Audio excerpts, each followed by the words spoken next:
Olá, boa tarde. Esse trabalho é referente à disciplina de Imunomicro, ministrada pela professora Fabiana. E eu vou falar um pouco sobre fungos hoje, porque o artigo que eu escolhi se intitula Análise Microbiológica e Físico-Química de Pleurotus ostratus comercializado na zona do centro-sul da cidade de Manaus, no Amazonas. Então eu vou começar falando um pouco com vocês sobre o que são fungos, né? Que são seres macroscópicos ou microscópicos, unicelulares ou pluricelulares e heterótrofos. Eles são inclusos no reino Fungi, que são divididos em 5 filos, né? Os Chytridiomycetos, Ascomycetos, Basidiomycetos, Zygomycetos e Deuteromycetos. E estima-se que tem cerca de 1,5 milhão de espécies de fungos que habitam o planeta Terra, né? Como os cogumelos, as leveduras, os bolores, os mofos, e eles são utilizados para diversos fins, como a culinária, a medicina e para produtos domésticos também. E muitos desses fungos eles são considerados parasitas, né, e transmitem doenças para os animais e para as plantas. Falando um pouco sobre o habitat dos fungos, eles podem habitar diversos locais, porque eles são encontrados no solo, na água, nos vegetais, nos animais, no homem e nos detritos em geral. Aqui tem umas imagens para demonstrar. E acerca da reprodução deles, eles podem se reproduzir de duas maneiras, né? Da sexuada ou da assexuada. O vento ele é um importante condutor, né? Que espalha os propágulos e os fragmentos das hifas que favorecem, né, a reprodução e a proliferação desses fungos. Aqui tem um esqueminha sobre reprodução assexuada e assexuada.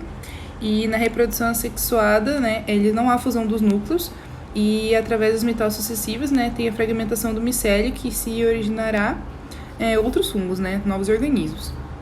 Micélio, né, no caso é o conjunto de hifas. E além desse processo de fragmentação, a reprodução assexuada também pode ocorrer por meio dos brotamentos ou da esporulação. Sobre a reprodução sexuada, né, ela ocorre em 2 esporos divididos e em 3 fases, né, que é a plasmogamia, que é a fusão dos protoplasmas, a cariogamia, que é a fusão dos 2 núcleos haploides para formar um núcleo diploide, ali na imagem.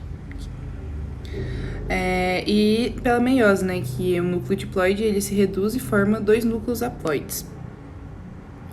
Sobre a alimentação deles, né, eles têm uma digestão extracorpórea, então eles não possuem clorofila, né, nem celulose, então eles não sintetizam seu próprio alimento.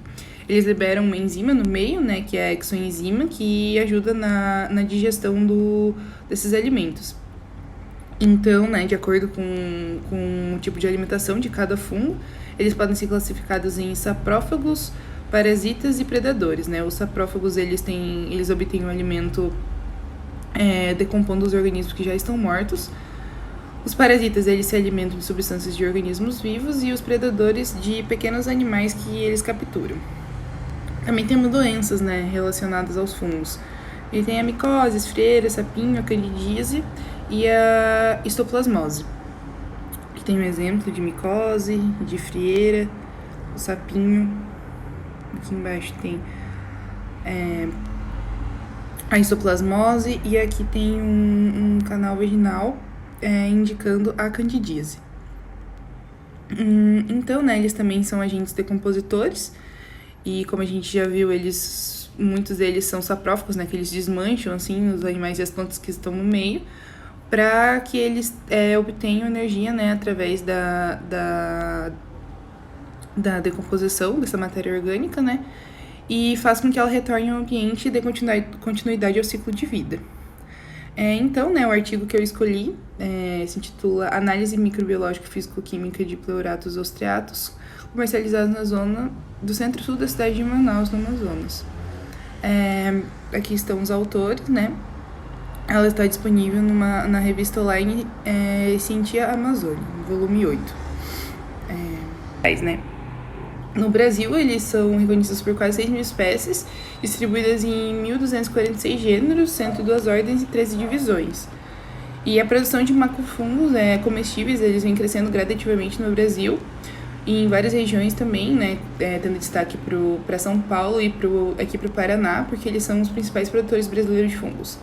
E no Brasil, né, estima-se que são produzidas cerca de 12 mil toneladas de cogumelos in natura, né, por ano, com destaque para as espécies agáricos e pleurotos, e lentinula também, que representam, né, 99,42% da produção nacional. Estima-se também que os brasileiros eles consomem cerca de 160 gramas de cogumelo anualmente, e é uma atividade de grande relevância econômica a produção de macrofungos, porque eles podem ser utilizados como resíduos agroindustriais no futuro, e assim minimizando o impacto ambiental, né, gerado pelo descarte inadequado desses resíduos. E também, né, por a gente ter uma busca por uma alimentação mais saudável, né, tem se incentivado o consumo de fungos, e porque os cogumelos eles possuem um elevado valor nutricional, porque eles são ricos em proteínas e outros biocompostos, e também que são promotores da saúde humana, né. Porém, esses macrofungos, quando eles são comercializados de forma in natura, eles apresentam um grau de perecibilidade alto. Então, pode acontecer de acarretar alguma doença, né? E esse trabalho, ele teve como objetivo realizar a análise microbiológica e físico-química do Pleurotus ostreatus, comercializados, né, no Centro-Sul de Manaus. Para que esse trabalho fosse feito, foram avaliados a presença de salmonela, né, nesse fungo. Foram utilizados uma etapa de pré-enriquecimento em caldo seletivo e plaqueamento em meio seletivo diferencial, e os coliformes foram colocados a 45 graus e quantificados de acordo com a técnica do número mais provável. E os cogumelos eles foram avaliados com as características físico-químicas e pH e umidade. E aí, nas análises físico-químicas, os valores de pH das amostras elas variam de 7,72 com uma variância de 0,8 e 5,86 com uma variância de 0,4. Enquanto a umidade foi determinada na faixa de 93,12 com uma variância de 0,11 e 89,72 com uma variância de 0,05. Acerca dos resultados, né, e da discussão na tabela 1, que é essa aqui, a gente pode ver que eles são verificados a presença de micro-organismos específicos e uma concentração de capacidade de sintetizar toxina, né? Porque essa análise microbiológica é necessária para obter informações relacionadas à qualidade dos produtos alimentícios, né? Então, o resultado dessa análise do Pleurotus ostreatus, que são comercializados, né, em Manaus, foi verificado que 100% das amostras estavam contaminadas com salmonela, né? E os resultados mostram que esses fungos comercializados, né, na capital do Amazonas, eles estão em desacordo, né, com a legislação, porque tem que ter ausência de salmonela em pelo menos 25 gramas de amostra, e a contaminação desses cogumelos ocorre devido à falha nas etapas de lavagem e o corte, né? E para evitar que eles se proliferem, eles devem ser mantidos sob uma cadeia de frio em condições de temperatura inferiores a 7 graus. E os consumos de alimentos contaminados por salmonela constituem sério risco para a saúde humana, né? Porque esses micro-organismos eles causam gastroenterite, septicemia e doenças sistêmicas que são mais graves. E também, né, nos últimos anos tem se notado que tem cepas, né, uma variedade de cepas multiresistentes de salmonela, então elas têm sido identificadas em alimentos, restando um aumento de taxa de internação e na morte de seres humanos, né, por ingestão desses alimentos. Então, né, em apenas 3 amostras, que no caso quantifica 15%, né, foi verificada a contaminação por coliformes termotolerantes de E. coli. E esses valores de contagem microbiana eles estão de acordo, né, com a legislação brasileira. E entre esses coliformes, a E. coli ela tem sido pesquisada porque várias linhagens patogênicas desse micro-organismo podem causar diarreias, né? A gente já viu bastante, a Prof já comentou com a gente sobre. Pode causar diarreias, cólicas abdominais, febres e hipertensão, e por aí vai, pode chegar também até a morte. E nos casos de contaminação, né, por salmonela, eles estão relacionados à deficiência de saneamento básico, né, porque não tem condições sanitárias suficientes, são precárias, E como a maioria da população não recebe saneamento básico, isso acaba acontecendo. E eles indicam, né, que há necessidade de um trabalho amplo de educação, higiene sanitária, dos produtos de cogumelos e também a manutenção refrigerada adequada desses produtos para evitar a contaminação microbiana. Já na tabela 2, que foi a análise físico-química, os resultados de pH e de umidade das amostras variam em 7,72 com variância de 0,8 e 5,82 com variância de 0,4, né? Eles verificaram, né, que há um potencial hidrogeniônico de 6,48 e 6,14 para esse fungo que foi estudado. E o teor de umidade, né, variou de 89,74 a 93,10. E alguns autores, né, relataram outras umidades em outros estudos, né, de 82,2 a 87,36. Porém, o potencial hidrogeniônico, né, e a umidade, eles são fatores que influenciam muito nas características sensoriais, físico-químicas e microbiológicas desses alimentos. Em alimentos com índice de pH acima de 4,5, né, em condições elevadas de umidade, são observados nas amostras dessa pesquisa. Então, é favorecido o crescimento dessas bactérias. E apesar de terem sido detectadas algumas diferenças, né, esteticamente significativas, as amostras elas apresentam condições de pH e de umidade favoráveis à ação bacteriana.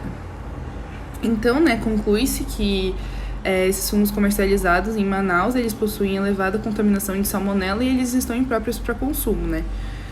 E não tem tanta presença de coliformes, né? Porque a 45 graus eles são reduzidos.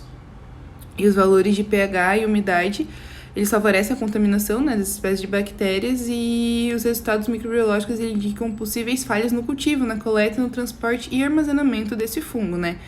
E voltam também na questão de melhorias, né, no processo de fabricação e também de saneamento, para evitar o desenvolvimento das doenças transmitidas, né, nos consumidores desse fungo, né, que moram em Manaus, que é onde foi realizado o trabalho.